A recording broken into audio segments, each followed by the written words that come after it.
C'est l'association de Fil en Aiguille qui a organisé cette journée, cet après-midi, sur le Rétro Club de vélo ancien.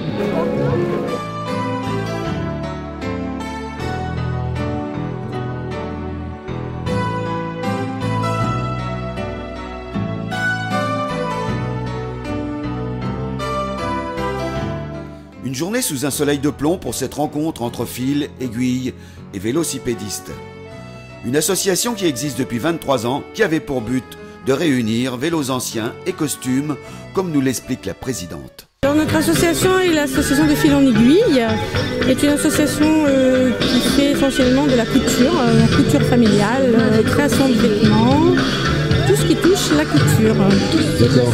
Alors aujourd'hui, cette manifestation, là, vous pouvez m'en parler un petit peu. Qu'est-ce qui s'est passé? Alors ce week-end est un week-end pour nous un petit peu particulier, puisque l'idée était de regrouper les vélos anciens avec la couture, si vous voulez, par le costume.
Il y a environ 60 vélos, c'est ça, chef?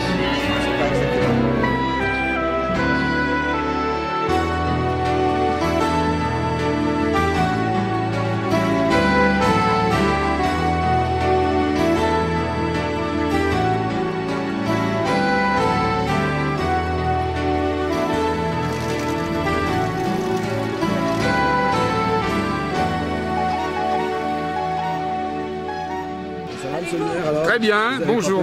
Ah, j'ai pas peur, non, non, non, non. Surtout, en plus, il y a 4 roues, là, on risque au moins de tomber. Hein.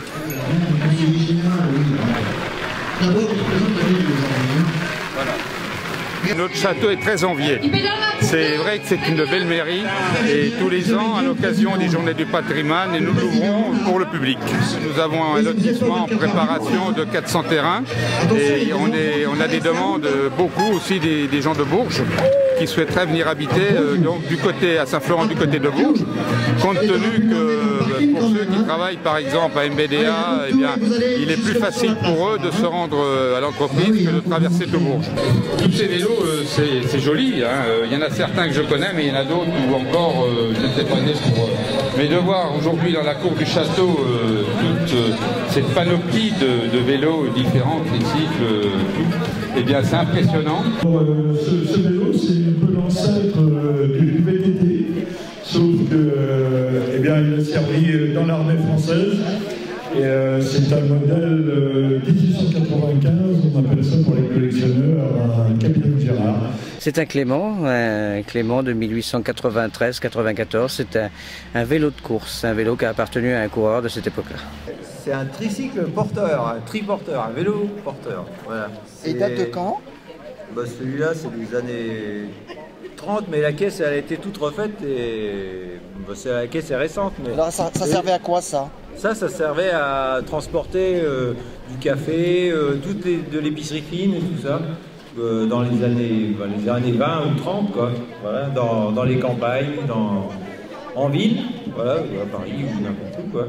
Vous avez un système de chaîne, et puis à côté vous avez le frein qui est ici. Et puis là aussi il y a une particularité, quand on force de trop, le vélo a tendance à se braquer et il se projette en arrière un peu. Alors ça, c'était le vélo de boulanger, dont les boulangers allaient livrer le pain à domicile. Alors donc ils mettaient les pains, alors on appelle ça la panière 40 pains, donc en osier. Et alors tout est d'origine sur ce vélo. Et on voit comme les souris essayaient de manger le pain, il est mangé par les souris dans les jambes. J'aimerais bien que tu me parles de ce vélo. Ce vélo fait partie de la collection des gens de la chaussée Saint-Victor. Et c'est un hirondelle qui a été fabriqué à Saint-Étienne. Et c'est un vélo extraordinaire. Regardez ce cadre en 2001. Il y en a très très peu dans le monde de ce vélo, il n'en reste pratiquement plus. C'est une magnifique réalisation. Regardez ce guidon qui est une volute qui permet de mettre, pas le pain de boulanger, mais le norvège. Et c'est un vélo magnifique. Et il date des années 1886. C'est un vélo de fabrication contemporaine qui vient du Vietnam.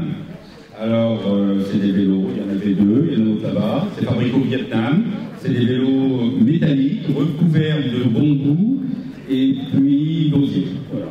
C'est un vélo qui est assez, qui a été en fait une erreur un peu dans l'évolution du vélo, car bon, c'est quand même assez dangereux. Par contre, on n'a jamais fait de vélo aussi élégant que Là, ça change du Grand-Bi.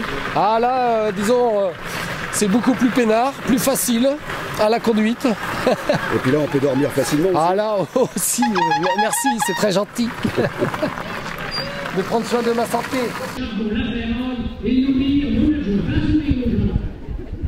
Ça, c'est la sieste réparatrice. Alors, dis-moi, Jean-Michel, c'est quoi ça? Alors ça, c'est un pousse-pousse qui vient d'Indonésie. Alors pour la petite histoire, je l'ai trouvé à Saint-Gilles-Croix-de-Vie. Et à l'époque, j'avais une 205. Et puis je me balade à Saint-Gilles-Croix-de-Vie. Et puis ce vélo était chez un loueur de vélo. Et alors la personne me dit, il n'est pas à vendre. J'ai dit, bon, je suis acheteur. Je vous donne trois solutions.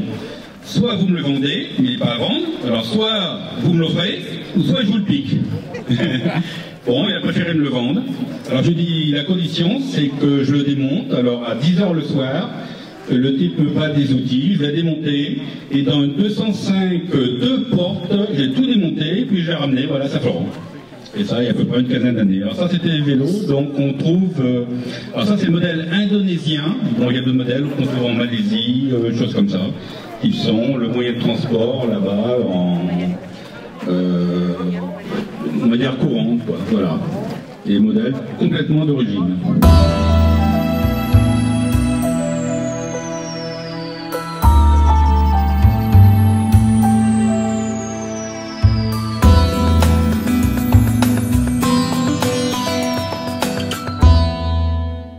Alors le président est à la forge et puis derrière le stand de la laine, du fil et des différents outils pour travailler.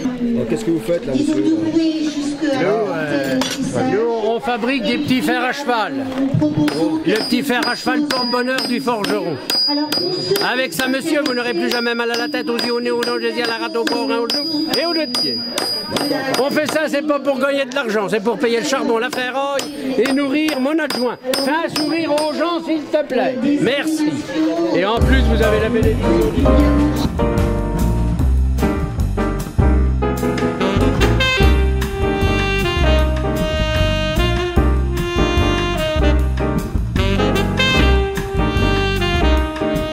Et vous savez pourquoi on appelle ça le porte-bonheur, le fer à cheval? Personne ne le sait? Eh bien, je vais vous le dire. Le petit fer à cheval porte-bonheur. Au Moyen-Âge, les paysans n'étaient pas riches. Donc, comme maintenant, du reste. Vous êtes devant l'antenne, parce que ça gêne. Et puis, vous savez, il labourait avec un morceau de bois qui rentrait dans la terre, après un puiset, nous on est dans le pays, hein. Et alors quand le seigneur venait chasser sur les terres et que le cheval perdait un fer, eh ben c'était le bonheur. Parce qu'avec le fer à cheval, on pouvait faire un outil pour gratter la terre, on pouvait faire une arme pour se défendre et une arme pour pouvoir chasser. Donc c'était le bonheur. Et dans les années 50, quand vous trouviez un fer à cheval sur le bord de la route, eh bien vous le emmeniez chez le forgeron vous donnait un peu d'argent et c'était le bonheur, vous voyez. Alors vous avez tout compris. Eh bien mesdames, mesdemoiselles, messieurs, vous allez avoir une démonstration, un arrachage de dents devant vous, sans douleur. Alors avec la partie plate de la pince, que vous voyez ici, on frappe un grand coup sec entre les deux yeux. Le patient est endormi, on peut y arracher des zéniques, des canines, des molaires et même les dents de sagesse. Démonstration. On frappe exactement ici. On y va, l'opération est faite. Attention maintenant, on arrache, attention monsieur, tenez-vous bien. Et voilà la dent. Voilà, merci. Je rends l'antenne, à vous les studios, à vous, prenez le jeu. Merci Gaston, on peut l'applaudir très très fort. Vous savez, c'est une figure à Saint-Laurent. C'est vraiment une figure, on le connaît tous depuis longtemps. Et c'est quelqu'un d'important pour nous, qui participe régulièrement à toutes nos manifestations. Merci Gaston. Merci. Monsieur Jean-Marie Célescat était un coureur de Saint-Florent-sur-Cher. Et il a commencé, il était à Entrevin, et il a fait des courses bien sûr locales, et ma foi il a gagné des courses, et ce monsieur est devenu professionnel, et il a gagné Bordeaux-Paris, il a gagné Paris-Nice, et il a fait le Tour de France. Malheureusement, il a fait une chute dans le Tourmalet où il a été accidenté et il n'a pas pu finir le Tour de France. De la chiasse? Qu'est-ce que la chasse? Ça va, tout va bien? Ah ouais, impeccable. Alors là, c'est la première fois que je me fais transporter dans un truc comme ça, mais alors là, c'est le pied. Hein. Franchement, j'avais déjà transporté du monde, mais j'étais jamais monté dedans. Bon, je vais peut-être descendre parce qu'il n'y a plus personne qui veut m'emmener. Bon, ben voilà, ça va se terminer comme ça.